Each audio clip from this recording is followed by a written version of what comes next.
4 years ago, I opened up a Roth IRA with no clue what I was doing. Fast forward to today, that account is now worth over $50,000. And the crazy part is it all started with just $100. So in this video, I'm going to break down the 3 biggest lessons I learned after using a Roth IRA for the past 4 years. First, I'll explain why a Roth IRA is one of the most powerful investing accounts regular people can use and how you can set one up. Second, I'll show you how to use this account the right way to completely change your financial future. And third, I'll show you what I invested in inside my personal Roth IRA to grow it to over $50,000. And no, you don't need a lot of money. So first, let's talk about why a Roth IRA is one of the most powerful investing accounts regular people can use. The main reason comes down to taxes. With a normal investment account, if you invest your money and it grows, you have to pay taxes when you sell your investments for a profit. And that could be anywhere from like 10 to 30%, which is a lot. But with a Roth IRA, the money you contribute has already been taxed, meaning you already paid taxes on that money when you earned it. So once that money goes inside of your Roth IRA and you invest it and it grows, you can withdraw that money completely tax-free. That is what makes a Roth IRA so powerful. For example, if your account grows from a few $1,000s to hundreds of thousands of dollars or even $1 million one day, you get to withdraw all of it tax-free. Now, I know that sounds amazing, but there are a couple of restrictions you need to know about the account first. The first restriction is the contribution limit. You can't put unlimited money into a Roth IRA. There's a max amount you're allowed to contribute each year.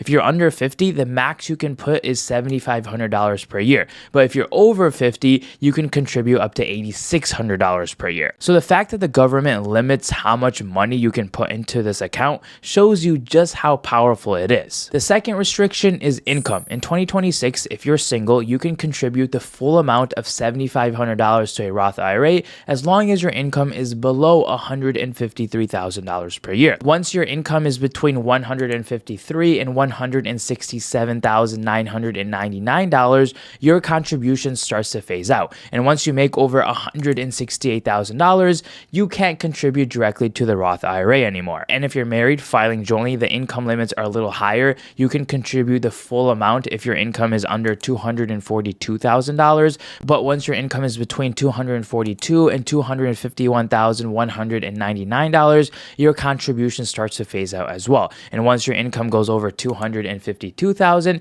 you can't contribute directly anymore. Now, if you do make more income than those limits, don't worry, there's actually something called a backdoor Roth IRA that may still allow you to contribute into a Roth IRA, even up to the full amount. It's completely legal, but I'm not going to go over it in this video, so just make sure you do your own research or talk to a tax professional. But the main thing to know is even if your income is too high to contribute directly, there may still be a way for you to use a Roth IRA. For me personally, there were 2 other reasons I really liked a Roth IRA. First, because it's an IRA, which stands for Individual Retirement Account, so I was able to choose where I opened it. Some of the most popular options are Fidelity, Vanguard, and Charles Schwab. For me personally, I use Charles Schwab just because it's a lot easier. Second, it was super easy to open and low cost. All you have to do is just go online to one of those brokerages, enter in your information, connect your bank account, and just start contributing. That's really it. It's very easy. And that's what I liked about it. It was simple enough for a beginner to start and powerful enough to make a huge difference over your lifetime. Now, the second lesson I learned is what it actually takes to max out a Roth IRA every year,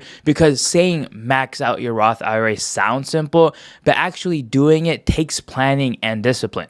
If you're under 50, like I said, the contribution limit is $7,500 per year. So if you want to max it out evenly across the year, you just take $7,500 and divide it by 12, which means you need to contribute about $625 per month. And I know for some people it might sound like a lot of money, but remember, you don't have to start by maxing out the account. Even if you can only do like $50 or $100 per month, that's still a great place to start. I mean, that's how I started. The most important thing is actually building the habit of investing. But if maxing out is your goal, then you have to be intentional with your spending. Look at where your money is going. There are probably, a few things you can cut back on or adjust to free up more money so you can invest into your Roth IRA. And honestly, $625 is basically what some people are spending for car payments nowadays. So instead of letting that money go towards something that loses value, you could be putting it towards an account that can help you build your future. For me, I try to save and invest a large percentage of my income, and I'll be honest, that does not happen by accident. and it takes real discipline. But if you're just starting out,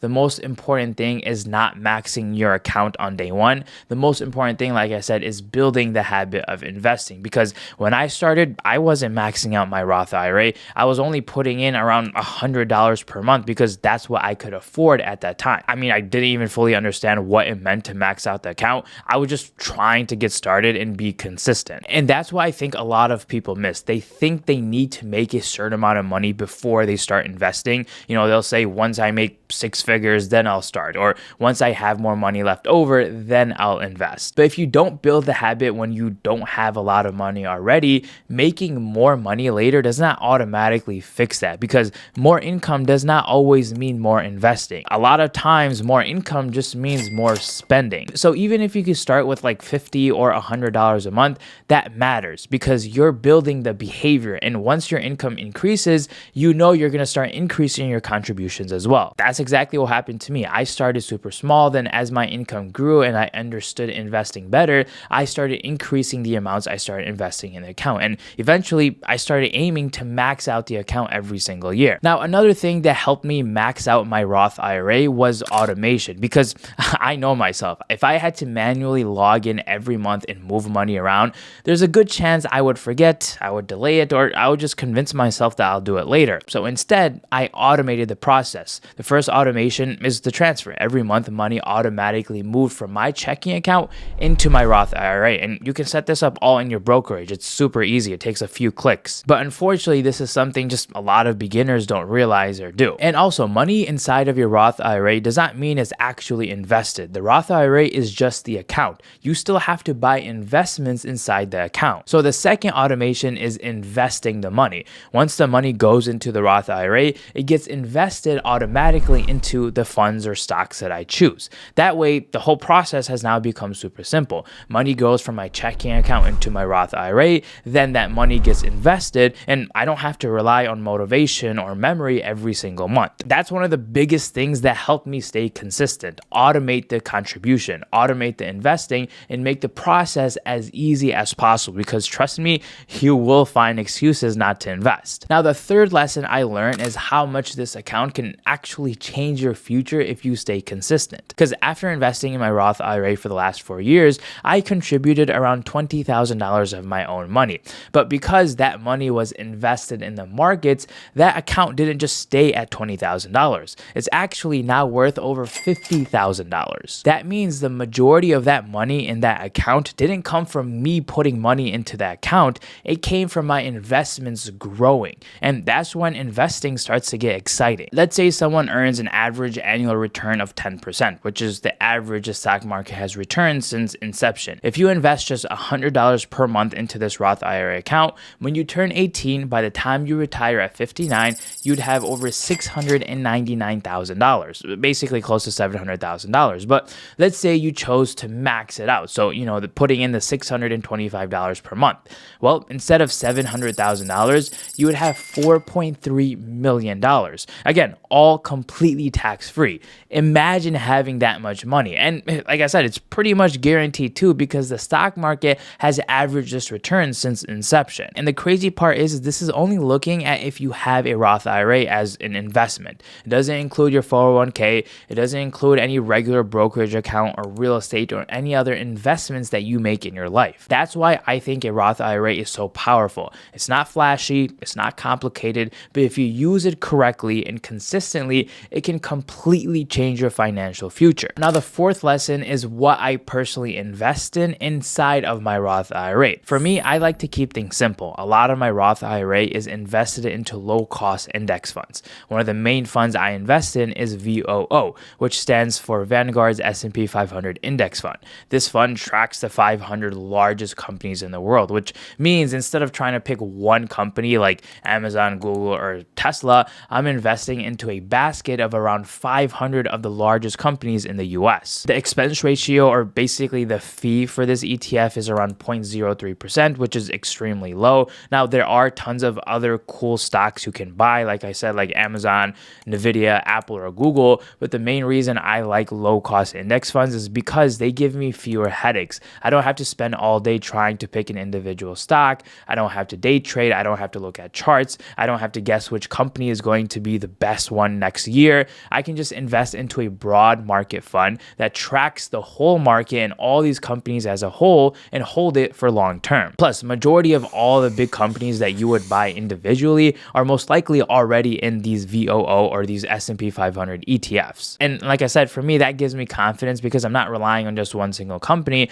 I'm investing into hundreds of companies, and I'd rather own a basket of strong companies than put my entire future on like Netflix. But since I am still young and I have a lot of time, I'm comfortable taking on a little more risk. So I'll invest in more growth ETFs like QQQ, which is more tech heavy, that gives me some stronger returns with a bit more risk. And I'll also buy some other individual stocks as well. But the main holdings in my Roth IRA is going to be the S&P 500 index fund, or VOO. The expense ratio for QQQ and these other higher risk ETFs are a little more than VOO, but like I said, it gives you more exposure to growth focused companies while still being a basket of stocks. So again, I'm not relying on one individual company. I'm not putting my Roth IRA into random investments that I don't understand, and I'm not using the account to gamble on the next big thing. For me, the goal is simple: use my Roth IRA to buy investments that I can hold long term that will give me basically guaranteed returns. Now going forward, there is one thing I might change about how I contribute to my Roth IRA.